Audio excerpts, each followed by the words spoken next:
अस्सलाम वालेकुम, मैं हूं शहाब और एजुटेनमेंट रैंक में मैं आपको फिर से एक बार खुशामदीद कहता हूँ। गाइस, घर में एक ऐसा बच्चा होता है, आपने देखा होगा, जो बड़ा कोई शरारती किस्म का होता है। अपनी सारी बात मनवाने का उसमें फन मौजूद होता है। मतलब ऐसा क्यों होता है? बात उसकी क्यों होती है? घर में आप भी कहते होंगे कुछ खाना बनाने के लिए, भाई भी कहते होंगे खाना बनाने के लिए, आप ही भी कहते होंगे कुछ खाना बनाने के लिए, लेकिन बनता वो है जो वो बंदा चाहता है। ऐसा कैसे पॉसिबल है? आप भी कहते होंगे बाहर पार्क जाने के लिए, भाई भी कहते होंगे और बहन भी कहती होगी, लेकिन उस बंदे के बोलने पे अम्मा अब्बा पार्क लेके चले जाते हैं, जिस बंदे को हम सारे लोग घर में पसंद नहीं करते। हमें लगता है कि वो ही अम्मा अब्बा का चाहिए है, बाकी हम सारे लोग तो लॉटरी में निकले। बेसिकली क्या इसके पीछे करी है यार? देखो, वो जो बच्चा होता है ना घर का, जिसकी अपनी चलती सबसे ज्यादा है घर में, उसने पावर को लेने के लिए पॉलिटिक्स की होती है। अम्मा अब्बा किसी एक बंदे को उसने पहले से अपने फेवर में लिया हुआ होता है। जिसके फेवर में अम्मा और अब्बा हो, पॉलिटिक्स उसी की होती है। अभी जो पॉलिटिक्स है, ये तो मैंने एक बहुत ही लेमैन लैंग्वेज को समझाने के लिए आपको एक एग्जांपल दी। फैमिली पॉलिटिक्स कहाँ नहीं है? डोमेस्टिक पॉलिटिक्स आपको नजर आएगी, ऑर्गेनाइजेशनल पॉलिटिक्स आपको नजर आएगी, स्टेट पॉलिटिक्स आपको नजर आएगी। किसी भी डेमोक्रेटिक कंट्री में, किसी भी इदारे में आप पॉलिटिक्स करते हैं। पॉलिटिक्स एक इंतहाई गंदी चीज है। सॉरी, पॉलिटिक्स गंदी चीज नहीं है, हमने पॉलिटिक्स को गंदा किया हुआ है। पॉलिटिक्स गंदी चीज कभी नहीं होती। पॉलिटिक्स तो अंबिया अलैहिस्सलाम का पेशा है। बनी इसराइल के जो अंबिया थे, पॉलिटिक्स किया करते थे, सियासत किया करते थे। सियासत करना अलग चीज है, साजिश करना अलग चीज है। सियासत होनी चाहिए, साजिश कभी भी नहीं होनी चाहिए।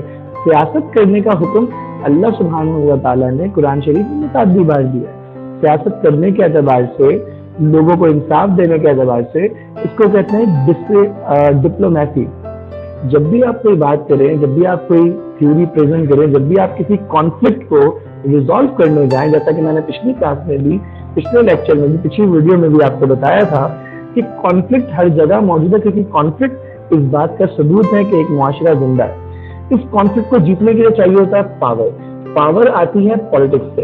If you are in the organisation, अगर आप ऑर्गेनाइजेशन में हैं, तो आपने अगर किसी पॉलिटिक्स से किसी भी कॉन्फ्लिक्ट को जीतना है, तो सबसे पहले आपने जरूरत इस चीज की पैदा करनी है कि आप पॉलिटिकली उस चीज को जीत लें।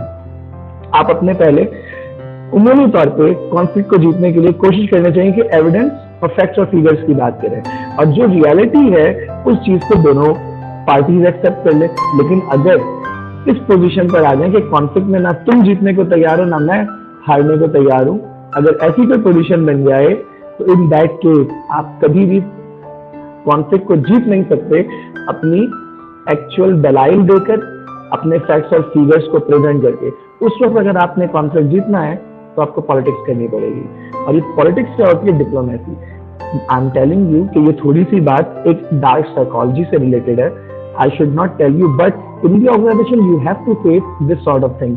और ये बताने का एक मकसद ये भी है कि अगर आपके साथ कभी ये पॉलिटिक्स की जा रही है, तो आप इससे बच कैसे सकते हैं। डार्क साइकोलॉजी कहती है कि if you want to take the benefit on the conflict, सबसे पहले अपनी लॉबी बनाना शुरू करो।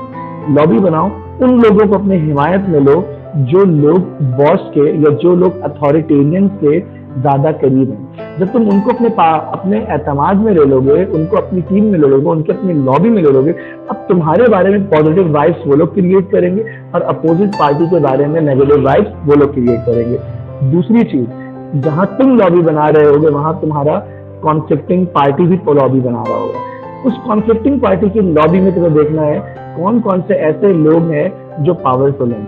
अगर आपके साथ ऐसा हो रहा है, फौरी तौर पे कॉन्फ्लिक्टिंग पार्टी की लॉबी के जो पावरफुल पार्टनर्स हैं, उनके साथ अच्छे ताल्लुकात बनाना शुरू कर दो। उनके साथ अच्छे ताल्लुकात करो ताकि वो जब कोई फैसला दें तो तुम्हारे खिलाफ ना दे, तुम्हारे हक में कुछ सॉफ्ट कॉर्नर वो रखे।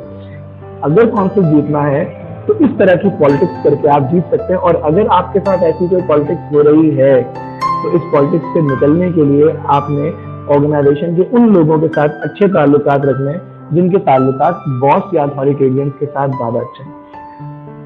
कॉन्फ्लिक्ट को रिजॉल्व करने के लिए एक व्यू कंसीडर किया जाता है, your view, my view and the truth. एक मॉडरेटर को बैठाओ, दोनों दरमियान में बैठ के बात करो, और ये बात ना करो कि व्हाट यू आर राइट और एम आई राइट।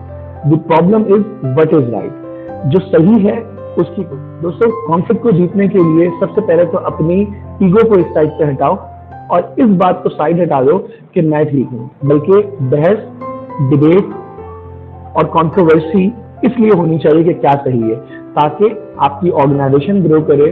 आप जिस चीज के लिए कॉन्फ्लिक्ट कर रहे हैं वो कॉन्फ्लिक्ट प्रॉब्लम रिजॉल्विंग हो, ना कि डिस्ट्रक्टिव हो। तो सबसे पहले अपने अंदर ईगो को साइड करने के बाद अगर आप व्हाट इज राइट की तरफ जाएंगे तो कॉन्फ्लिक्ट 50% तो वैसे रिजॉल्व हो जाएगा। दूसरी बात है कि जब सामने वाला और आप दोनों किसी एक पॉइंट पे बैठे, थोड़ा सा सॉफ्ट कॉर्नर उसके लिए रखें, दो बातें उनकी माने और दो बातें अपनी भी मनवाएं। ऐसा ना हो कि सिर्फ आप उनकी ही माने जा रहे हैं, वरना आपको बड़ा लाइटली ले लिया जाएगा और फिर आप कभी भी किसी भी कॉन्फ्लिक्ट में आप अपनी बात सही होने के बावजूद भी नहीं मनवा पाएंगे।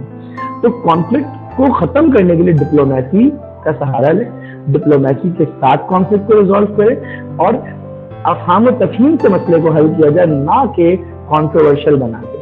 तो आई गेस मैं समझता हूँ कि कॉन्फ्लिक्ट से रिलेटेड रिजॉल्व करने के लिए जो पावर और पावर कैसे आएगी, इन तमाम तर बातों में मैं आपको कॉन्फ्लिक्ट, पावर एंड पॉलिटिक्स के बारे में थोड़ा थोड़ा रिव्यू जरूर दे पाया हूँ।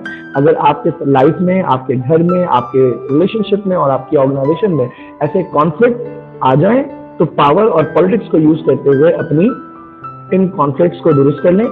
पावर कैसे आती है और पावर किन किन टाइप्स की होती है अगली वीडियो में बताऊंगा। तब तक के लिए इजाजत दीजिए। फी अमान अल्लाह।